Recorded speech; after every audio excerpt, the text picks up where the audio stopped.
He asked for fame. He asked for fortune. He asked for the whole world to finally recognize his name. And the demon listened.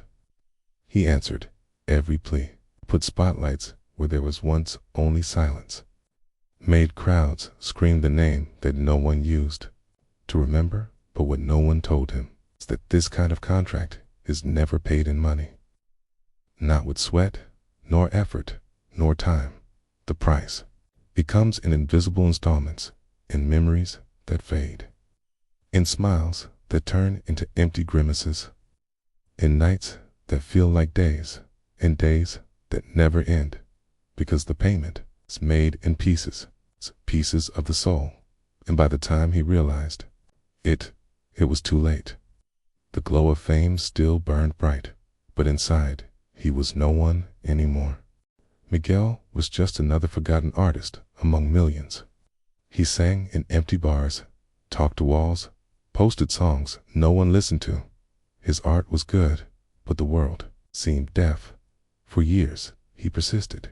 He studied, tried to change his style, asked for support, knocked on doors, but each one slammed shut with a thunderous echo that rang inside him like a cruel reminder. You are no one.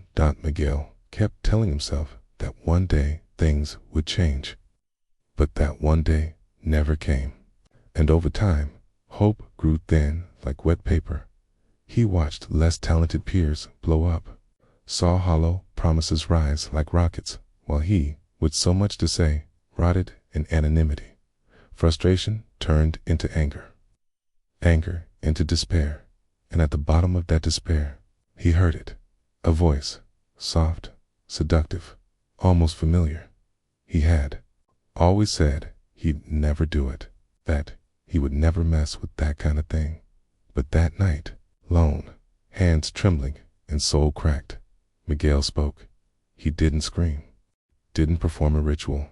He just whispered, "If someone's listening, give me a chance. I'll pay the price. Just give me a chance." He didn't know it, but someone is always listening, especially when the soul is wounded, especially when you offer yourself without even knowing what you're offering. And that very night, Miguel was answered. The offer came on the strangest night of the year. The sky was slowly bleeding, an eclipse covering the moon as if the night itself were making a pact with silence. Miguel woke up without knowing why. Or maybe he had been called. The house was cold, the walls silent, but in the middle of the room there was something that hadn't been there before. A table with an aged piece of paper and a pen floating, waiting. The contract was straightforward. You will have everything you desire until you forget who you truly are. Miguel read it, and his heart pounded. It was too simple. No clauses, no fine print. And yet, something about that last sentence felt off. Until you forget who you truly are. But he didn't care. Who cares about the price when the promise is everything you've ever wanted? Who reads the end of a contract when the first line already grants all your dreams? He signed, with trembling hands and eyes glowing with hope.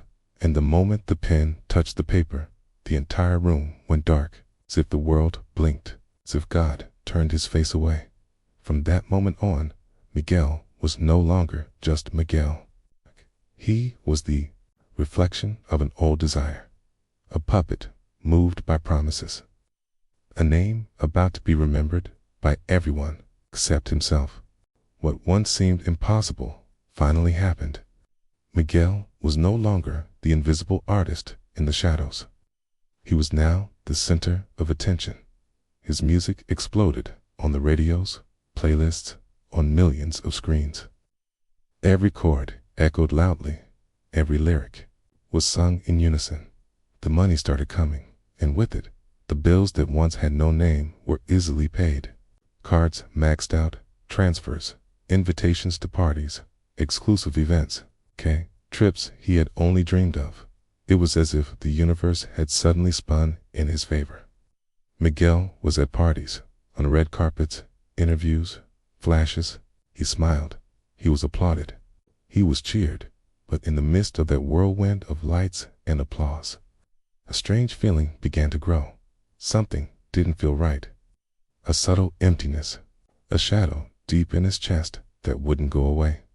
He had everything, but he felt like he had lost something. Something he couldn't name. Something that made him look in the mirror and not fully recognize himself, while the world saw a rising star. Inside him, something was starting to wither. Despite the applause, the lights, and the fat checks, Miguel felt a void no achievement could fill. The joy he had hoped for never came. The face he saw in the mirror every morning no longer seemed his own. It was a mask too thin to hide the black hole growing inside him. The loud laughter at parties turned into empty echoes, shadows floating behind a forced smile. A lie, he told himself, and everyone, every single day. Over time, he became a stranger to himself. His eyes lost their shine, his skin lost its warmth, his heart lost its rhythm.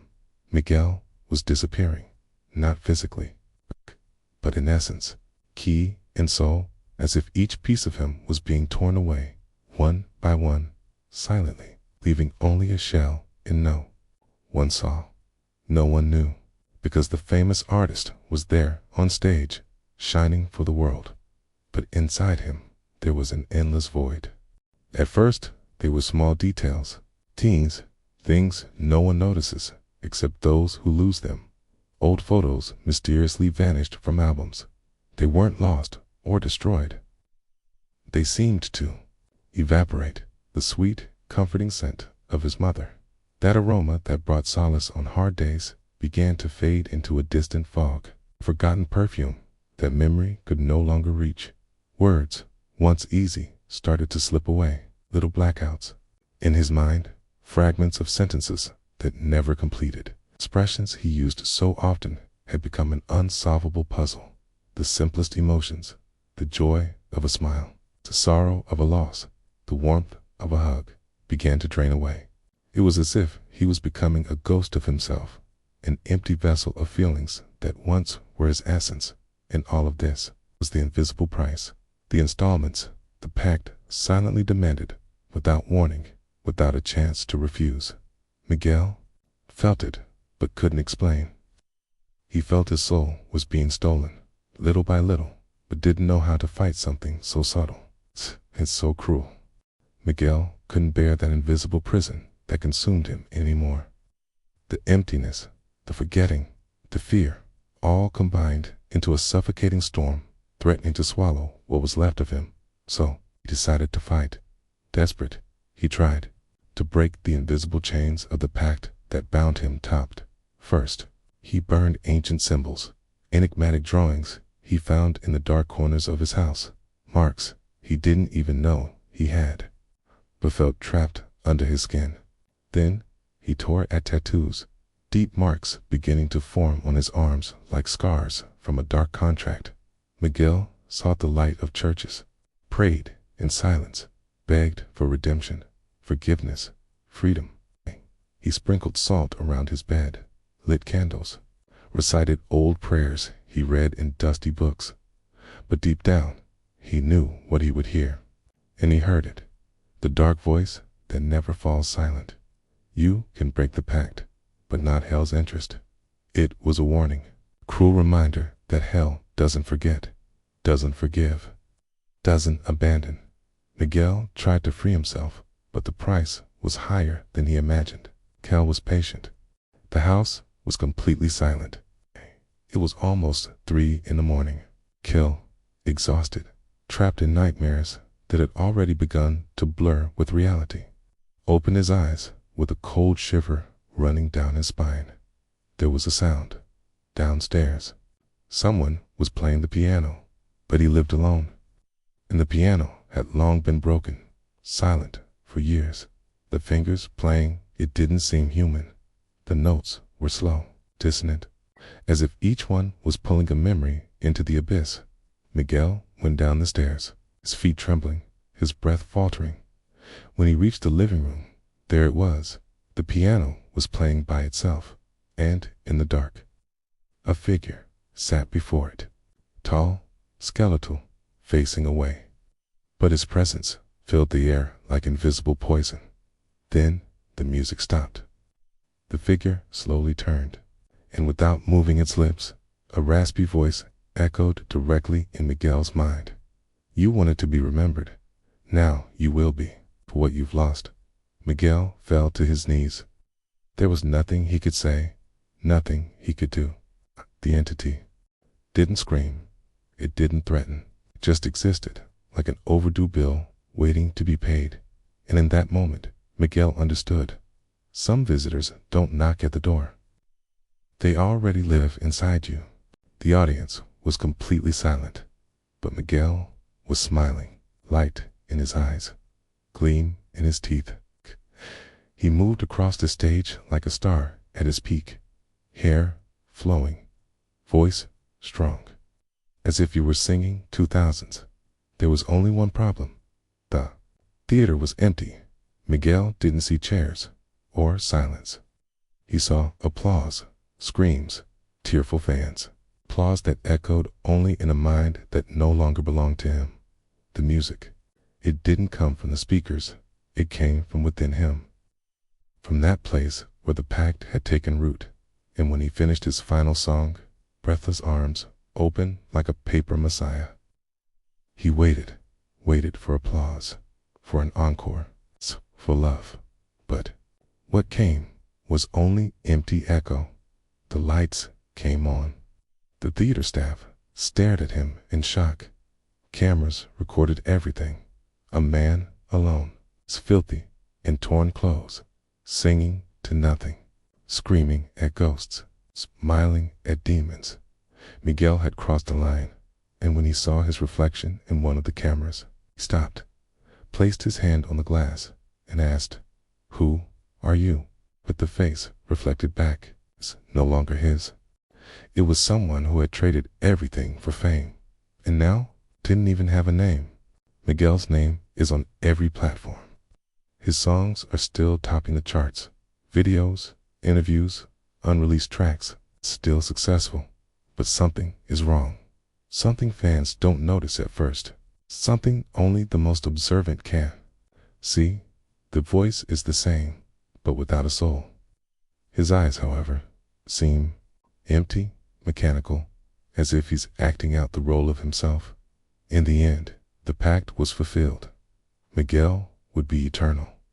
He would be remembered, praised, but the price was silent and cruel. In the early hours of the morning, security cameras captured something bizarre. Miguel was alone in the studio.